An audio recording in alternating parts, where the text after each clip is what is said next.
전두환 전 대통령 왜 이래? 라며 날선 반응 보였습니다. 어제 인근 초등학교에서는 아이들이 쉬는 시간에 창밖으로 머리를 내밀면서 사죄하라, 물러가라 라는 구호를 외치는 모습도 보였죠. 그래도 사과는 없었습니다. 전두환이란 이름은 광주 시민들에게는 고통스러운 이름 석자가 될 텐데요. 어제 23년 만에 다시 법정에 출두하는 전직 대통령의 모습, 그것도 광주 법정에서 재판을 받는 모습, 여러분들은 어떻게 보셨습니까? 정의당 이정미 대표와 이 이야기, 그리고 선거제 개혁안에 대한 의견 나눠보겠습니다. 자, 이 대표님 안녕하십니까? 네, 안녕하세요. 어제 전두환 씨가 광주지법에서 재판을 받는 모습, 대표님은 어떻게 보셨어요? 40년 만에 법원 출석인 셈인데요. 뒤늦게라도 희생자와 유가족에게 속죄할 마지막 기회였습니다. 네네. 그런데 전혀 그런 모습을 보기가 힘들었고 사실 광주 학살 범죄뿐만 아니라 그 이후에도 5.18을 폭동으로 규정하는 회고록을 냈고 또 민주주의 아버지라고 하는 정말 말도 안 되는 망언이 나오면서 국민들에게 2차 가해, 거의 2차 테러에 가까운 일들이 벌어졌습니다. 저는 어제 모습을 보면서 반성이 없는 자에게는 단죄만이 답이고 그것이 또 다른 재발을 막을 수 있는 길이다, 이렇게 판단을 했습니다. 예. 전두환 씨 측에서는 이제 헬기 사격설의 진실이 아직 확인되지 않았다, 회고록은 고의성을 갖고 기록한 게 아니다라면서 재판 내내 공소 사실을 전면 부인했다죠? 사실 그 전일 빌딩을 직접 가보시면은, 그 사실을 명확하게 볼 수가 있습니다. 그 헬기에서 난사했던 총탄 자국이 그대로 남아있고. 150여 개 탄원들이 그대로 남아있죠. 네, 그렇습니다. 그것이 본인이 부정한다고 부정될 수 없는 역사라는 것을 국민들은 분명히 알고 있습니다. 예. 전두환 씨는 계속해서 알츠하이머다라고 주장을 하고 있습니다만은 어제 법정에서는 또박또박 대답하는 모습을 보였다고 하는데 법원에서는 어떻게 판단을 할 거라고 보십니까? 이미 이 상황에 대해서 국민들이 단죄해야 된다라고 하는 여론이 상당히 높고 또 역사적 진실이라고 하는 것은 수많은 피해자들의 증언을 통해서 다 나와 있습니다. 그렇기 때문에 법정의 명확한 판단은 내려질 거라고 저는 그렇게 알고 있습니다. 예. 어쩌면 이제 전두환 씨가 5.18 이후에 40년 가까운 시간 동안 제대로 된 사죄나 반성을 하지 않았기 때문인지도 모르겠습니다. 일부 자유한국당 의원들을 비롯한 극우 세력들이 5.18 관련해서 망언을 쏟아낸 것도 거기에서 비롯된 측면이 없지 않아 보이죠. 그렇습니다. 그렇기 때문에 이번 법원의 판단이 굉장히 중요하다고 보고요. 두 번 다시 이런 일들이 반복되지 않도록 하는 그런 과정이 돼야 될 것입니다. 5.18 폄훼 의원들에 대한 국회 차원의 징계는 지금 어떻게 되는 겁니까? 국회 차원의 윤리 징계도 중요하지만 자유한국당 자체의 판단이 굉장히 중요하다고 생각합니다. 이미 그것을 징계를 하겠다고 약속을 했고 전당대회 때문에 이것이 미뤄져 있었던 상황 아닙니까? 지금 신임 한교안 대표가 본인이 태극기 부대에 휘둘리는 당대표고 또 극우 집단을 대변하면서 역사를 부정하는 집단의 대표자가 되겠다라고 생각하지 않는 한은 하루라도 빨리 이 망언자들에 대한 징계를 자유한국당 차원에서 내려야 된다고 봅니다. 예. 대표님하고 황교안 대표의 첫 상견례 자리가 좀 화제가 되기도 했었는데요. 전에도 직접 만나보셨겠습니다만은 당시에 어떤 느낌 받으셨나요? 글쎄요, 신임 대표가 이제 굉장히 오랫동안의 비상대책위원회를 마감하고 선출된 대표가 되었습니다. 정치라고 하는 것은 책임이 분명히 따르는 것인데, 이 책임에 대한 확고한 인식, 이것이 아직 잘 준비가 되어 있지 않으신시다, 이런 생각이 들었습니다. 모든 그 질문과 그 국민들이 요구하고 있는 내용들에 대해서 명확한 답변을 회피하고 있고, 지금 자기 세력들을 결집하는 것에만 골몰하고 계신 게 아닌가, 이런 생각이 드는데, 당장 눈앞에 어떤 자신들의 그 이속을 차리는 것, 이런 것은 조금 시간이 지나면 다시 또 분명하게 그 본질이 드러나게 됩니다. 그렇기 때문에 제1야당의 대표 아닙니까? 그만큼의 어떤 책임감을 가지고 분명하게 판단해야 될 것을 판단하고 입장을 분명하게 내놓고 이런 것이 중요하다고 봅니다. 그렇게 모든 쟁점에 대해서 두루뭉실하게 회피해가는 그런 태도는 총리 시절에 뭐 의원들의 어떤 질문 앞에서는 그렇게 할 수 있지만 네. 당의 대표로서는 그런 방식으로는 더 이상 그 직을 유지해 나가시기가 어렵다. 이런 좀 말씀을 드리고 싶습니다. 예.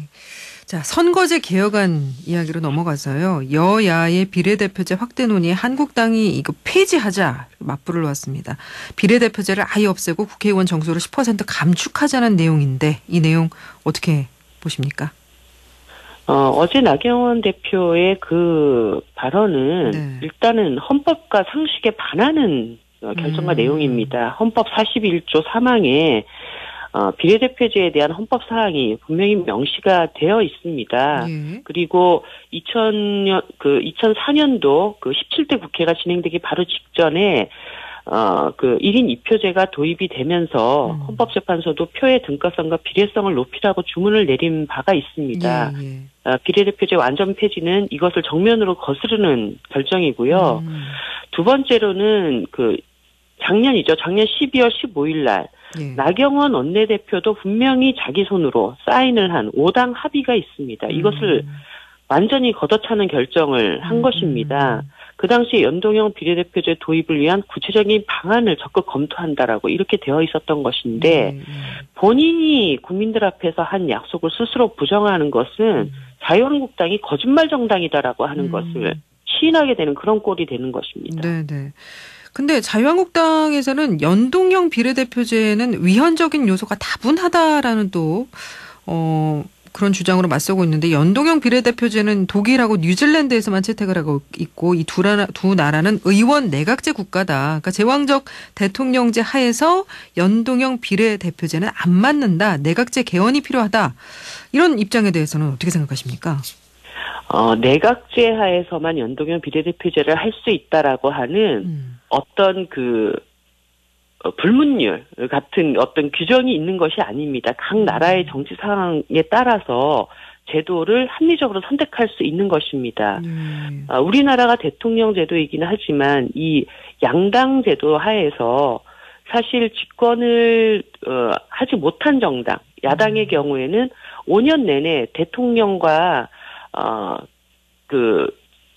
국회가 대치 상황을 계속 유지해왔습니다. 집권 정당을 쓰러뜨리고 대통령의 어떤 그 성과를 내는 것을 방해하기 위한 그런 과정이 연속되었고 그래서 18대 국회와 19대 국회가 최악의 국회라고 얘기를 하고 있지 않았습니까? 그래서 20대 국회에서만큼은 제대로 협업하고 협치할 수 있는 그런 그 정치 구조를 만들어야 된다고 해서 선거제도 개혁이 급물살을 타게 됐던 것이고 국민들이 20대 국회에서 제도가 그것을 못 만든다면 투표로서 다당제도를 만들 테니 그 안에서 연정과 협치를 하라고 해서 이 상황까지 온 것입니다. 그런데 마치 대통령제의 하에서는 다당제도를 보장할 수 있는 연동형 비례대표제가 있을 수 없다. 이것은 거의 뭐 현재 지금 정치 상황의 현실에 눈을 감아버린 이런 저는 판단이라고 봅니다. 사실 이제 국민 여론은 의석수를 지금 이제 뭐 줄이자, 국회의원 수를 줄이는 것에는 찬성하는 여론이 많지 않습니까? 그것이야말로 전형적인 포퓰리즘입니다. 국회의원 정수가 국회의원 정수가 줄어들면 줄어들수록 국회의원의 특권은 늘어나게 되는 것입니다. 지금 자유한국당이 의석수를 줄이자, 비례대표 제도를 없애자, 이것은 한마디로 현행 그 제도 를 더 개혁시켜서 국회의원 수를 줄여서 자신의 기득권과 이속을 차리기 위한 그런 과정이라고 보고요. 국민들이 국회의원 수를 줄이자는 것은 사실은 국회 불신을 우회적으로 다시 표현한 것이라고 봅니다. 그런데 국회 불신이 의원 수가 많아서가 아니라 실제 국회의원 돼서 세비 꼬박꼬박 받아가면서도 어떤 법안 하나 제대로 처리하지 못하고 서로 발목 잡기 하고 이런 상황들이 계속 반복되면서 국민들이 국회에 대해서 불신을 가중시키고 있는 것이고 그 장본인이 바로 자유한국당입니다. 자유한국당이 지금 이런 그 국민들의 불신, 자신들을 향한 불신에 기대어서 다시 자기 기득권을 유지시켜 나가려고 하는 이런 방식에 대해서는 국회 안에서는 어떤 방식으로든지 저지시켜 나갈 생각입니다. 예. 어쨌든 이제 한국당의 비례대표제 폐지 주장을 계기로 한국당을 제외한 여야 4당이 더 똘똘 뭉치는 계기가 된 거는 맞죠? 그렇습니다. 지금 원래 그 올 1월 달까지 지난 연말에 합의했던 5당 합의 사항을 완료하기로 되어 있었는데 네네. 그 약속期한이 2달이나 지났는데도 지금 아무 일도 되고 있지 않은 이 상황. 이것에다가 또다시 비례대표제까지 없애자라고 하면서 네네. 한마디로 그 기름을 부은 이런 상황이 됐습니다. 그렇기 때문에 이제는 더 이상 자유한국당이 선거제 개혁을 할 의사가 없다라고 하는 것으로 저희들은 이해를 하고 있고요. 네. 그렇다면 자유한국당 때문에 20대 국회 소명을 방기할 수는 없습니다. 그렇다면 나머지 정당들이라도 국회 선진화법이라고 하는 법률로 정한 네. 그 권한이 있습니다. 네. 그 절차에 따라서 국회 사명을 수행을 해나가야 된다 이렇게 보고 있습니다. 그러면 단일안을 만들어서 신속 처리 안건, 패스트 트랙으로 태우기로 하신 겁니까? 그렇습니다. 어저께 그 자유한국당을 뺀 나머지 4개 정당이 이 안을 진행을 해나가기로 논의를 했고 오후에는 문희상 의장님하고도 함께 그 논의를 진행을 했습니다. 예. 근데 이제 여당인 더불어민주당에서는 이번에 그 선거법하고 같이 공수처법까지 좀 패키지 처리하겠다라는 방침인데 여기에도 지금 4당의 뜻이 모아진 건가요? 그렇습니다. 사실 그 개혁 법안을 함께 처리하자라고 하는 것은 예. 제가 먼저 이 문제를 제기를 했었고요. 예. 사실 사법개혁도 20대 국회에 굉장히 중요한 촛불 이후에 국민들의 그 강력한 바람이었기 때문에 이것도 사실 자유한국당이 뭐 공수처 처리에 대해서 한 발도 지금 그 진전이 안 되는 그런 상황이기 때문에 공수처 검경 수사권 이것까지 다 엮어서 20대 국회 마무리를 지어야 된다. 그것이 4당의 의견입니다. 예. 그런데 이렇게 여야 4당이 패스트 트랙으로 압박을 하니까 한국당에서는 의원직 총사퇴까지 불사하겠다라는 건데 괜찮습니까? 국민들이 예. 낙장불입이다 이런 조롱까지 하고 있습니다.